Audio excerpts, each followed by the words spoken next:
So Captain Marvel was directed by Anna Boden and Ryan Fleck and stars Brie Larson, Samuel L. Jackson, Clark Gregg, Ben Mendelsohn, Jude Law, and Annette Bening. And in this movie, Veers, she's a warrior on another planet. She crash downs on Earth, and basically she has to stop this invasion from happening. And so she teams up with Nick Fury to stop this invasion, while also trying to figure out who she is in the process.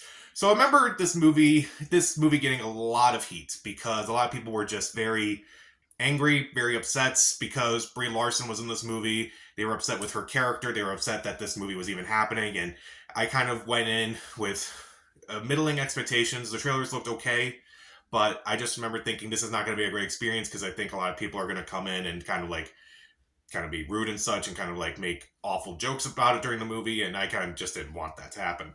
To my surprise, a lot of people were actually very relaxed during the movie. People were actually enjoying the movie, it seemed like at the time.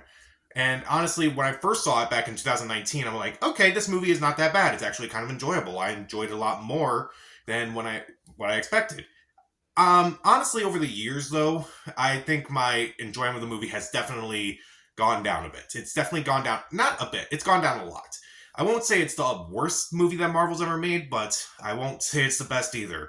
I would say this is a movie when it truly shines when it's the small moments, but it's just the big moments that kind of just are the big disappointments. So, I'll be fair, let's start with what I do like about this movie. First off, the acting is not bad. I did like Brie Larson in this movie, particularly after she lands on Earth. Everything she kind of does afterwards is actually kind of good, and actually she kind of allows herself to be a little bit more surprisingly human in this movie, because obviously throughout the movie she thinks she's from another planet, but she's actually really good in this movie, and also her relationship with Nick Fury is really good. Samuel L. Jackson is really good in this movie too. I wouldn't say this is his best performance as Nick Fury, but it definitely he's allowed to do more as Nick Fury in this movie than he did in other movies.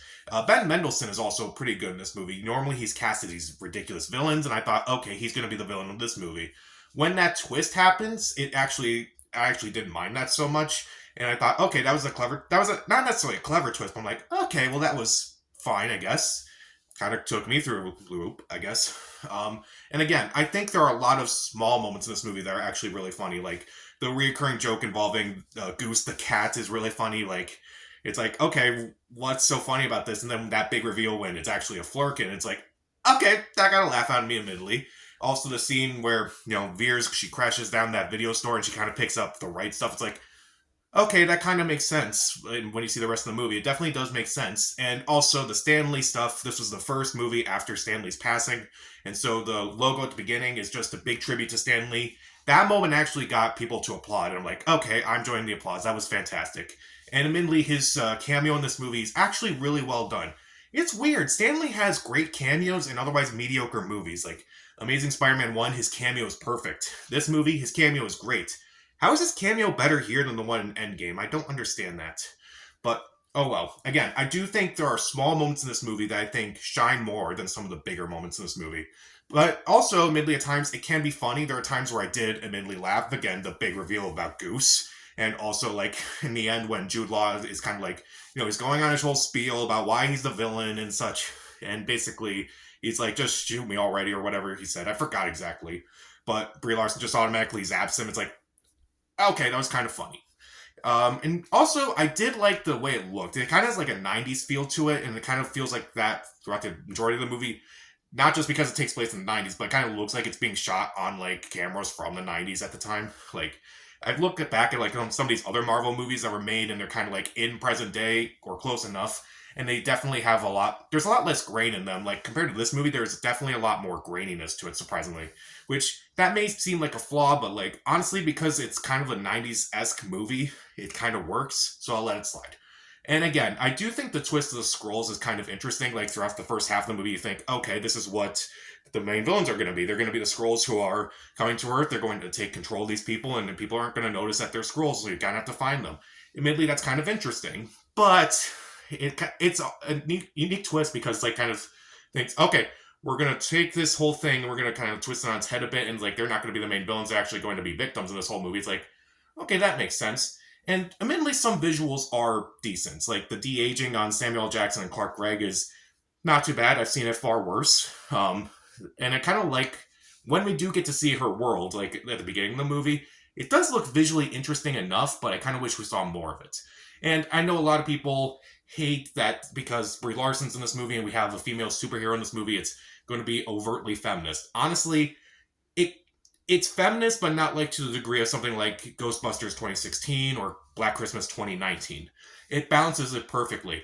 Yeah, sure, the main villain is male, but at the same time, it's like she mostly just works with people like Nick Fury. She also works with Ben Mendelsohn, and she also works with you know Agent Coulson in this movie. So it's not like it's going out of its way to say men are terrible or anything. I feel like a lot of people just kind of assume it is, and it's just kind of annoying to me. It's like there are movies that actually do that, and Captain Marvel is not one of them. Granted, this movie is still not great, but I'll get into that now. The action, honestly, is not particularly great. It kind of just cuts around a lot. A lot of it's very CGI, and I just kind of really didn't get into the action a whole lot. Some of the action's been better in other Marvel movies, like nothing's going to top Winter Soldier, but the action is kind of just weak in comparison to most other Marvel movies. Also, there are just some moments where it's like, okay, even though I mentioned that its feminism is not really annoying in this movie, there are moments where it is kind of annoying.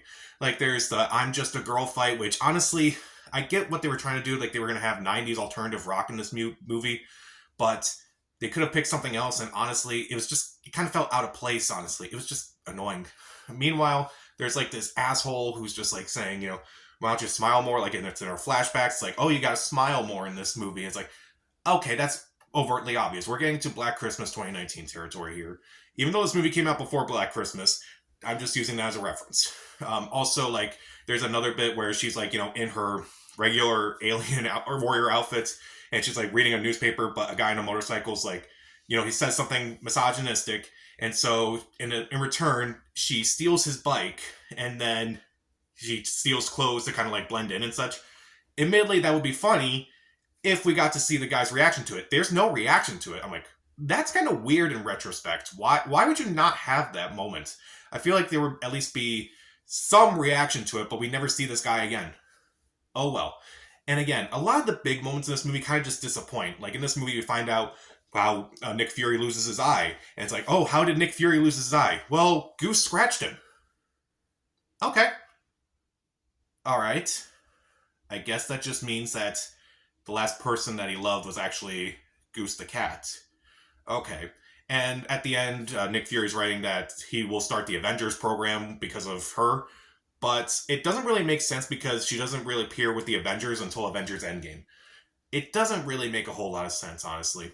And also, like, the big reveal of the villains and such, it kind of just doesn't work too well in this movie. Like, at some point, it kind of, like, switches villains. At one point, I think it's Annette Bening, and then Jude Law is the main villain in this movie. And it's just, it's not, it wasn't exciting. Like, those reveals were just not that exciting. Mainly, the villains are just kind of weak in this movie. After the reveal that Ben Mendelsohn is not actually the bad guy for a change, it's actually Jude Law. It's like, it's kind of boring, honestly. And again, I kind of wish we saw a little bit more of the world that she was in. And lastly, I would say it is kind of frustrating rewatching this movie because you kind of just know everything. And I think it's a little too obvious. The mystery of her identity is just so obvious. And I'm just thinking, how does nobody get this? Like, how does nobody know that she's like, she's not an alien. She's a human. It's like, okay, her friend knew, but like, other than that, hardly anyone else knew. But it's just kind of weird to me. Like, going back and like watching this, like, how did nobody figure this out right away? How did she not figure this out right away? I don't understand that.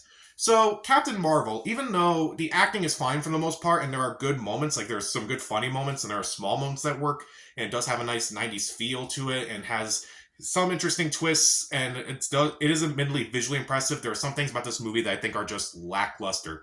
The action, the villains, and especially the big moments. And again, I kind of wish we saw more things in this movie than we actually got, and I think the mystery itself is kind of weak in comparison to most mysteries out there.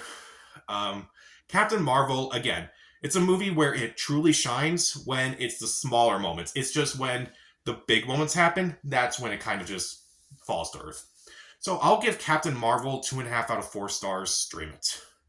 So, did you like Captain Marvel? I don't know. It seems like one of the more divisive Marvel movies. Again, I won't say it's an awful movie, but I wouldn't call it a great movie either. Comment down below. Subscribe to the channel. This is Pat. Stay safe.